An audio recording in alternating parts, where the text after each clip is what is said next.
I do not recommend past life regressions unless you're really serious about getting to the origin or the root of your issues or issue. I've been feeling very much dissatisfied with my life, and I'm so focused on ego matter, and I just needed to know why. Like, how much of this is my mind making this stuff up? The imagination, right? If you're serious about your growth, past life regression is one route in order for you to learn and get answers about yourself. Know yourself. My name is Amber Toysella. I'm the creator of Blossom and Rise, and I'm going to do a story time about my past life regression. And again, I don't advise you to do this type of work unless you are serious about getting to the root of your problem. Okay? So if you're new here, welcome. I talk about all things of conscious growth and learning, including twin flames, karmic, soulmates, the relationship that you have with self and with spirits, most importantly. This channel is all about growing, okay? So if you're new here, welcome. If you're part of the Boss Me Souls community already, welcome back. Yeah, I did a past life regression. I chose to do that outside of doing traditional work with therapy, because I just wanted to go a little bit deeper. I wanted to go a lot deeper into the issue that I was facing, because I felt like there was something core that it came from. The practitioner that I chose to do my past life regression with is someone that I've known in the past. I helped her do her certification process, so I allowed her to work with me to do that. And at that time, I didn't really have anything pressing. And so this time was different because I came with purpose. I've been feeling very much dissatisfied with my life. I don't feel like I'm completely living in my soul's purpose.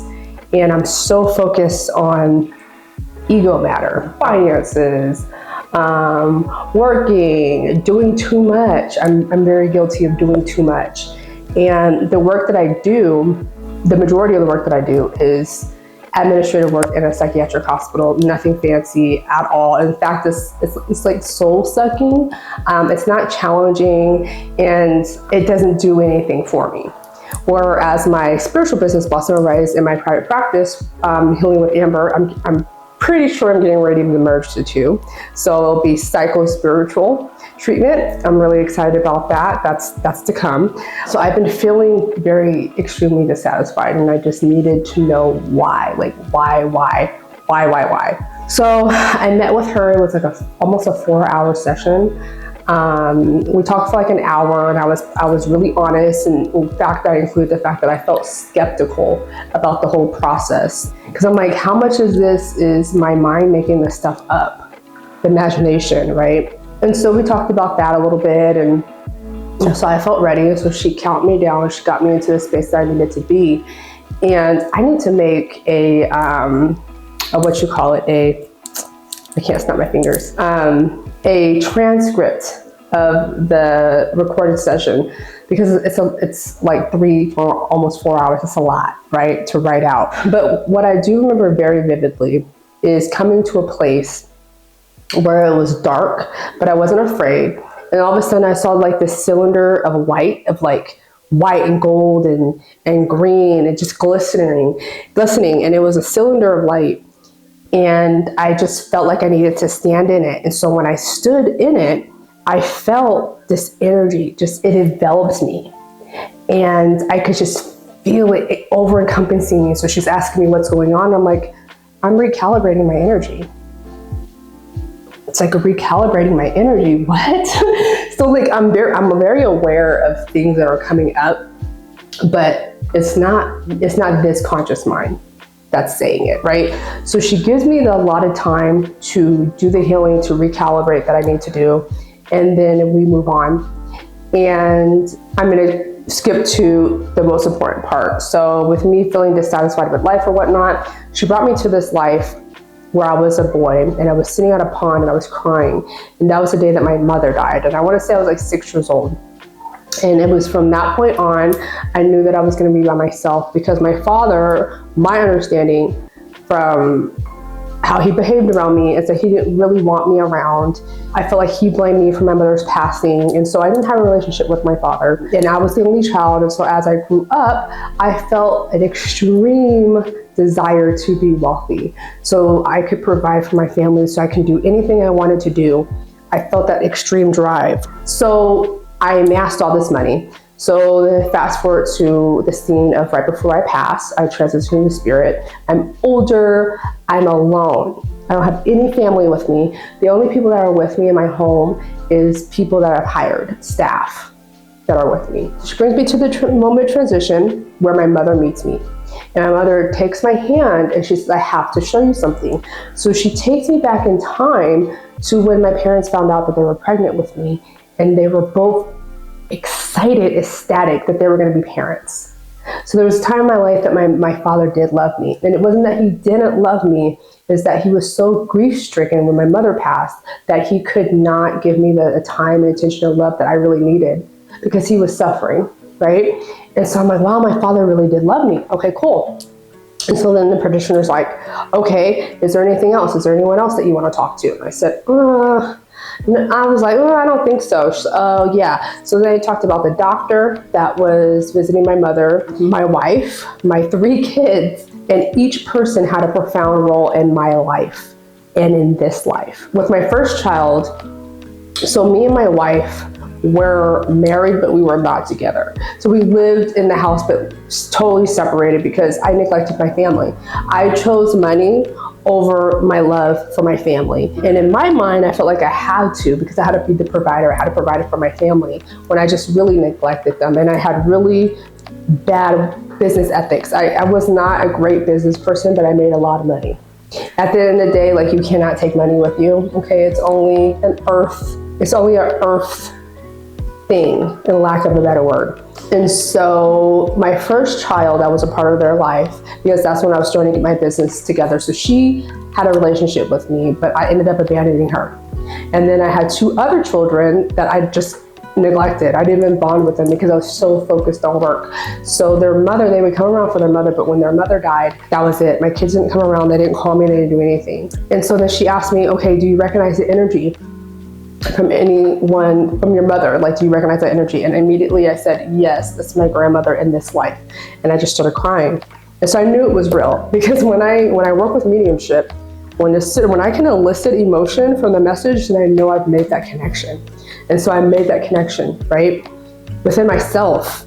And I said, oh my God. And then my first child was actually my partner now, and his role of abandonment in my life and things that we've healed, but it's not, the origin's not in this life, right? And so that's what I wanted to get to. I wanted to get to the root of it. That was powerful. That was extremely powerful. Those were the keynotes that I took from that specific experience.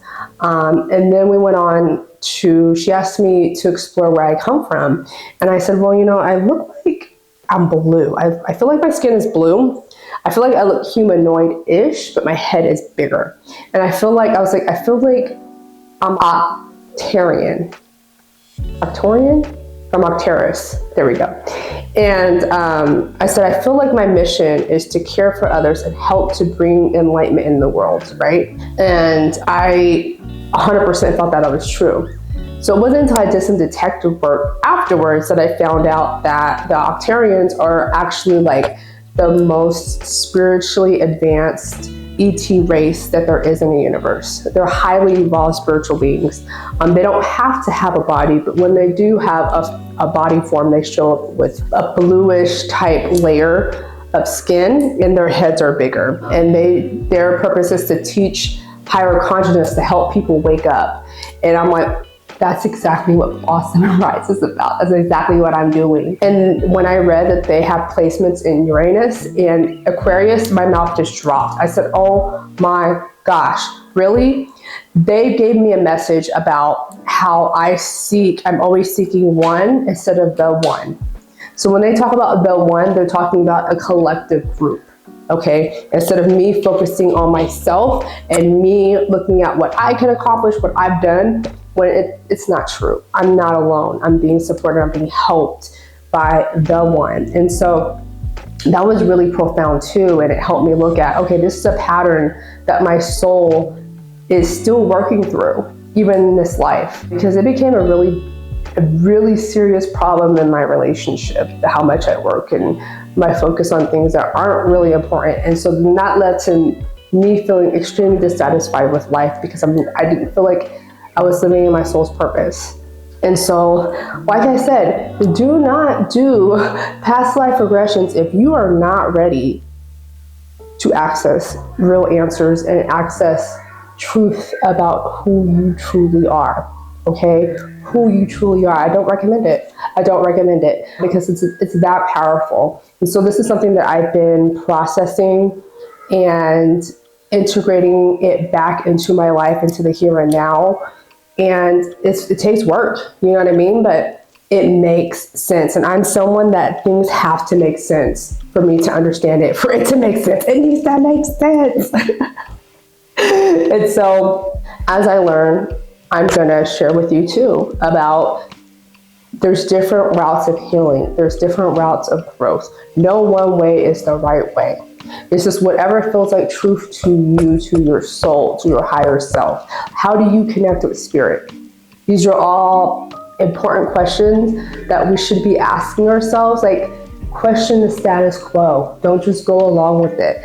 I don't give a flying beep about like social media as a form of like being famous. I don't care about that. What I care about is my message is reaching the right individuals that resonate with the message, that are eager and ready to evolve more, right? To dive into their soul's purpose and do what they forgot what they're supposed to be doing on this planet. Because we all chose to be here.